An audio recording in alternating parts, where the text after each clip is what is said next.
no eres tú Bueno, y misma. en días de guardar, saludo con mucho cariño, como siempre, al doctor Edmundo Jacobo Molina. Mi querido doctor, ¿cómo estás? Muy bien, mi querido Leonardo, en días de guardar, pero aquí estamos nada guardados. El Messi de los órganos electorales no se guarda nunca, y menos para dar su opinión. ¿Cómo estás viendo las cosas, Edmundo? Mira, tú y yo hemos hablado en múltiples ocasiones en este espacio sobre algo que parece como muy abstracto, eso del equilibrio de poderes, eso de la división de poderes, eso de la autonomía de órganos autónomos. Y mucha gente seguramente al escucharnos dirá, bueno, ¿qué esa cosa tan abstracta? ¿Cómo se come? ¿Cómo se traduce? Bueno, ahora tenemos ejemplos clarísimos, doctor Curcio. Sin duda, por lo que hace este, a lo que tiene que ver, por ejemplo, con Estados Unidos. Un presidente que está gobernando, haciendo pleno uso de sus facultades como ejecutivo, que ganó las elecciones legítimamente, eso nadie se lo cuestiona, que además que arrastró con él a los republicanos al Congreso de los Estados Unidos, tanto a la Cámara de Representantes como a la Cámara de Senadores, y que está gobernando por decreto, es decir, ejerciendo directamente sus poderes, porque a la par está debilitando al Poder Judicial y a la par está desapareciendo, no debilitando solamente, desapareciendo órganos autónomos, en una película que se parece bastante a la nuestra, por cierto, pero con las consecuencias que esto está teniendo, efectos sobre la propia economía doméstica, efectos sobre la economía internacional, como vimos en días pasados, las bolsas del mundo caen por todos lados, las monedas se deprecian y los especialistas lo que prevén es que no será lo que el escenario que está vendiendo el señor Trump, es decir, de recuperación económica de los Estados Unidos y de reconstitución desde la economía del entramado social que él considera debilitado. Pero el mundo está azorado viendo cómo un personaje con ese poder, sin contrapesos, está tomando esa serie de decisiones. Yo creo que es una muy mala receta. Por eso el volver a insistir, Leonardo, en el equilibrio de poderes, para evitar justamente la concentración del poder en un solo personaje, nos puede llevar, como la historia reciente nos lo demuestra y la historia anterior, a situaciones críticas para el mundo. Lo mismo está pasando en nuestro país. También decisiones de reformas constitucionales que están concentrando en el poder, desaparición de órganos autónomos y además un legislativo sometido al poder ejecutivo, pero además estamos en la víspera de la elección de jueces del Poder Judicial que tendrá va a ir a rematar esta concentración del poder en el Ejecutivo Nacional. Y en Estados Unidos el único bastión que queda, además de los poderes fácticos, que yo los veo en Estados Unidos bastante temerosos o asombrados con lo que está pasando. El último bastión es la Suprema Corte de Justicia en aquel país, que ya el presidente de la Corte le dijo al señor Trump, cuidado, usted no puede desacatar así nomás una decisión de un juez.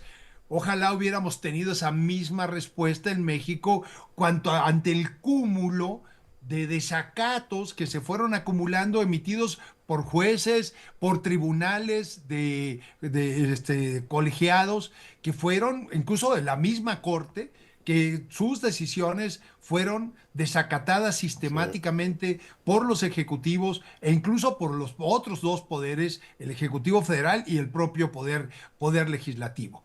Es decir, aquí podemos traducir con estos ejemplos con toda claridad cómo es el daño que puede hacer la concentración del poder en uno de ellos solamente. Justamente se diseñó siglos atrás esta idea de división de poderes y equilibrio entre los mismos para que no camináramos hacia regímenes autoritarios con las consecuencias que esto puede traer. Que tenemos algo así como 2500 años sabiendo que si concentras poder tarde o temprano el monarca puede convertirse en un tirano o perder la capacidad efectivamente de conducir apropiadamente los asuntos públicos. Eso lo sabemos hace 2500 años, por eso la humanidad lleva siglos distribuyendo poder y generando estos equilibrios. Pero quisiera detenerme un minutito, Edmundo, en preguntarte. Hace unos días leía a este hombre Levitsky que sigue la tradición de Linz, del inolvidable J.J. Linz, de cómo mueren las democracias. Igual que los médicos te dicen, si haces tal y tal y tal cosa, vas a acabar mal y vas a acabar en un quirófano. Hay politólogos que tienen esta tradición de errores que se han cometido y que te llevan a la quiebra de las democracias. Decía Levitsky que, bueno, pues varios de las, digamos, rasgos o de las decisiones que ha tomado Trump están llevando a los Estados Unidos de América, fíjate, no hubiese imaginado nunca decir semejante cosa, empieza a dejar de ser una democracia funcional. Y él insiste, y aquí la pregunta, en que cada vez se parece más al modelo húngaro, al de Orbán. Yo digo que Trump se parece más al modelo latinoamericano, ¿no? No vamos a dar aquí seniority a López Obrador o a todos los que lo precedieron, pero tenemos una larga tradición aquí de cambiar las reglas en funciones para beneficiar al partido en el poder. Dos, usar la administración pública a su antojo, o sea, de manera absolutamente partidista, y acumular poder y decir, aquí no me estorba nadie, Edmundo. ¿Tú lo ves más digamos, un proceso de hungarización de la política americana o de latinoamericanización de la política, en este caso estadounidense? O a lo mejor es un monstruo particular, ¿cómo ves?